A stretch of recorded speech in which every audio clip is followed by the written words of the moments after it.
Gde ste bre ljudi? Vi gledate Sergej Full TV, ljudi, danas ću vam pokazati, to jest uradit ću jedan mali klip, kako da ubrzate vaš računar i, na primjer, smanjite lagove u igricama i tako to.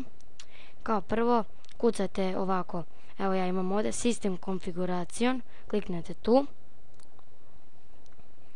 Idemo. Sad čekate da vam se čita, evo ga. Znači ovdje ništa, evo ovdje. Idete ovako dole. Ja sam to već uradio. Prvo što trebate onako da sklonite kvačicu, svuda će vam biti kvačica, je Windows Event Log. Onda idete još dole, još. Kada sklonite tu kvačicu i sklonite sa Windows Event Collector.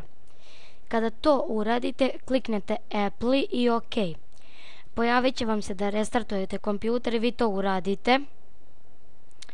I posle toga idete Startup, kad vam se normalno, to je jedini problem, normalno sve uradi, to je jedini problem ovdje, što onako 2 puta treba se restartuje kompjuter, ali znači stvarno radi, ubrzo je moj kompjuter, to mogu da vam garantujem. Onda kliknite ovdje kad vam se restartuje kompjuter u Startup.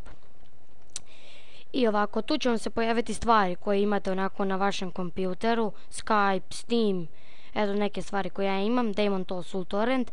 Od svih tih stvari, znači vi vidite, na primjer, ako ste pre imali Steam, na primjer, ili ga i dalje imate i ne treba vam više, ili Skype ili tako par stvari, uzmete to i sklonite sa tih stvari kvačice.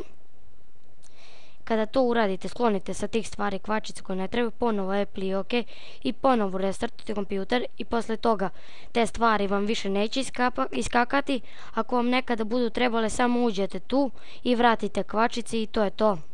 I tako ćete ubrzati rad kompjutera, 100% je testirano. Hvala vam što ste gledali ovaj video, vidimo se vrlo uskoro. Ćao!